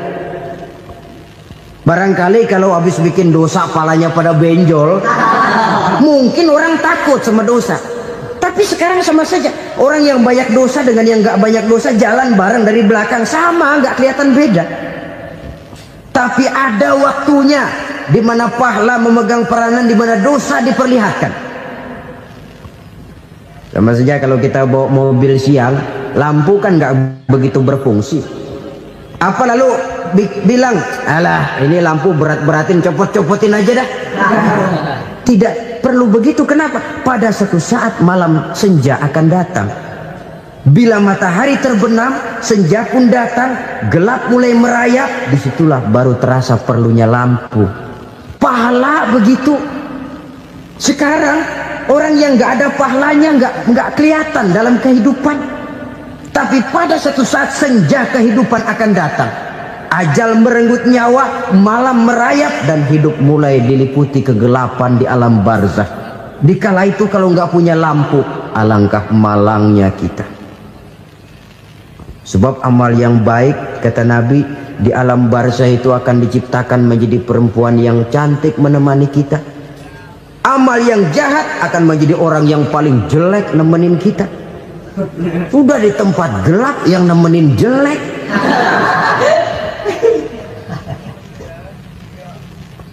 Kaum muslimin rahimakumullah. Kalau demikian masalahnya, tergantunglah kita pandai memanfaatkan waktu. Al-waktu kasayf. Waktu itu cepat sekali. Yang namanya waktu itu tahu-tahu. Tahu-tahu. Udah tahun 87. Tahu-tahu. Udah begitu. Tahu-tahu. Yang kemarin anak-anak, sekarang udah pada punya anak. Tahu-tahu saja itu. Begitu cepat waktu berlalu. Kalau tidaklah pandai kita memanfaatkannya, akan rugi kita. Nabi bersabda, "Man kana yaumuhu khairun min amsihi fahuwa rabih." Barang siapa yang hari ini lebih baik daripada hari kemarin, itu orang untung. Hari ini lebih baik daripada kemarin. Bulan ini lebih baik dari bulan kemarin. Tahun ini lebih baik dari tahun kemarin. Itu orang yang beruntung. Tahun kemarin sembayangnya maghrib doang, sekarang udah tambah isya. Tahun kemarin cuman Idul Fitri aja ngancem bener, sekarang udah tambah Jumat, lalu tambah lagi maghrib, tambah lagi isya, dan selanjutnya. Hari ini lebih baik daripada kemarin, itu orang yang beruntung. Wa man kana yaumuhu mislu amsihi fahuwa khasir. Lalu barang siapa yang hari ini sama saja dengan hari kemarin, itu orang rugi. Hari ini sama dengan kemarin, rugi itu. Bulan ini begitu, bulan kemarin begitu, tahun ini begitu, tahun lalu juga begitu. Rugi itu orang. Rugi apa? Rugi umur. Umur tambah, amalan gak pernah tambah. Dan saya pikir lebih merupakan azab ketimbang nikmat kalau orang dikasih panjang umur cuma untuk numpuk dosa. Mending mana? Panjang umur banyak dosa sama pendek umur dikit dosa? Mending mana? Mending mana? Ya, paling mending tentu panjang umur banyak pahala. Tapi kalau tidak, sekali lagi, lebih merupakan azab ketimbang nikmat kalau orang diberikan panjang umur tapi cuma untuk sekedar menumpuk dosa. Kehilangan kesadaran bahwa dunia bukan terminal akhir dari satu perjalanan. Dia cuma halte di mana kita berhenti sebentar untuk menuju kepada terminal yang hakiki. Saudara-saudara kaum muslimin rahimakumullah, inilah lampu yang akan menerangi kehidupan, amal yang kita lakukan di dalam kehidupan. Jadi yang dimaksud dengan lampu yang terang, kebajikan yang kita kerjakan dalam hidup. Nah, setiap orang di awal tadi saya bilang ingin bahagia. Bahagia itu kan hakikatnya kumpulan senang dan selamat. Senang, selamat. Apa bedanya? Senang tapi tidak selamat, nggak bahagia. Selamat tapi nggak senang, nggak bahagia orang. Contoh, kalau orang korupsi, duitnya banyak, senang dia, tapi keselamatannya. Ada tentara baris di samping rumahnya udah bingung, padahal tentara latihan. Tentara cuma latihan, dia bingung. Senang, tapi karena keselamatannya tidak terjamin, dia tidak bahagia. Sebaliknya pegawai negeri jujur benar, cuma segaji-gajinya, selamat nggak korupsi, tapi melarat, ya nggak bahagia juga, kurang senang. Kesenangan dan keselamatan untuk dunia saja, ya sekali lagi, kalau cuma sekedar untuk dunia saja, bisa dibeli pakai uang. Bisa dibeli pakai uang. Saudara ingin selamat, bisa dibeli pakai uang. Saudara ingin senang, bisa dibeli dengan uang. Tapi setelah mati, masuk ke alam barzah, habis kekuasaan uang. Nggak bisa lagi beli keselamatan pakai uang. Tidak mungkin lagi membeli kesenangan dengan uang. Di situ pahala yang megang peranan. Makin banyak pahala, makin banyak saham untuk membeli kesenangan dan keselamatan, untuk memperoleh yang namanya bahagia. Dan jangan lupa loh, di alam barzah kita nggak sebentar, menunggu datangnya kiamat. Loh iya, kalau kita begitu dikuburin terus kiamat datang, untung. Tapi kalau masih harus 1000, 2000, puluhan ribu tahun yang akan datang, dalam satu penantian yang begitu lama, tanpa saham untuk memperoleh kebahagiaan, satu kemalangan yang tidak ada pernah putus-putusnya. Janganlah tergelincir oleh kebahagiaan sebentar yang menipu dengan mengorbankan kebahagiaan hakiki yang berjangka panjang. Apa artinya senyum sejenak kalau harus ditebus dengan tangis seumur hidup? Biarlah kita minum jamu, pahit memang, getir memang, tapi kan besok badan sehat. Daripada sekarang minum sirup, manis memang, enak memang, tapi bibir pada jontor besoknya. Sirawan, batuk, nggak karu-karuan. Banyak orang tertipu oleh kesenangan yang sebentar, padahal laisa kullu ma yalma'u zahaban. Belum tentu semua yang berkilat itu emas. Belum tentu semua yang gemerlap itu intan. Karena itu, marilah manfaatkan kesempatan yang diberikan Allah ini untuk mengumpulkan kebajikan yang sebanyak-banyaknya. Yang terakhir sekarang, yang keempat, tanda orang bahagia kata Nabi. Zaujatun salihah. Orang bahagia itu tanda yang keempat kata Nabi, punya istri biar cakep asal taat. Sudah surga itu sudah. Cakep taat. Istri kayak gitu, kalau belum mati jangan dikuburin dulu. Sudah cakep taat lagi. Tapi kadang-kadang enggak, udah jelek ngadat melulu. Apa yang mau dipilih? Sebab itu Quran mengatakan istri pakaian untuk suami, suami pakaian untuk istri. Kenapa suami istri diibaratkan pakaian? Alangkah tingginya gaya bahasa Quran ini. Suami istri teman hidup, hidup perjalanan panjang. Sejak kita dalam rahim sudah ada hidup kan di sini. Sampai ke alam dunia, masuk ke alam barzah, kumpul di padang mahsyar, sampai menuju akhirat, itu perjalanan hidup. Carilah istri atau suami teman hidup yang membawa manfaat tidak hanya kehidupan di dunia ini, sampai di alam barzah, sampai di padang mahsyar. Suaminya mungkin meninggal lebih dulu atau istrinya mungkin meninggal lebih dulu. Tapi suami atau istri yang masih hidup berbuat kebajikan. Suami saya meninggal, ada hartanya, saya sedekahkan, niat pahala untuk almarhum suami saya. Ini teman hidup. Tidak dibatasi dan tidak bisa dipisahkan oleh maut sekalipun. Zohirnya mungkin pisah, badannya mungkin pisah, tapi hatinya, jiwanya, kebersamaannya dalam menghadapi kehidupan. Karena itu, saudara-saudara, bahasa Quran indah. Suami istri diibaratkan seperti pakaian. Apa fungsi pakaian? Pertama, pakaian jadi kebanggaan. Artinya suami harus menjadi kebanggaan istri, istri harus jadi kebanggaan suami. Yang kedua, pakaian itu kan fungsinya menutup aurat. Artinya sesama suami istri harus saling menjaga kekurangan masing-masing. Jangan malah sesama suami istri saling membongkar rahasia dan aibnya sendiri-sendiri. Istrinya diceritain jeleknya di mana-mana, atau suaminya dibongkar rahasianya di pasar umum. Itu sudah tidak lagi berfungsi sebagai pakaian. Kenapa semua ini diperlukan? Karena kita menyadari bangsa yang baik terdiri dari masyarakat yang baik. Masyarakat yang baik merupakan susunan dari warga yang baik. Warga yang baik adalah terdiri dari rumah tangga yang baik. Dan rumah tangga yang baik merupakan susunan dari pribadi-pribadi yang baik. Dari situ langkah dimulai. Membangun satu bangsa yang baik diawali dengan membangun rumah tangga yang baik, dengan menciptakan pribadi-pribadi yang baik. Sehingga dari sini diharapkan berkembanglah nilai-nilai kebaikan. Orang akan bahagia mempunyai istri yang soleh. Kenapa? Tidak ada seorang suami bisa sukses jadi apapun dia, apapun profesinya.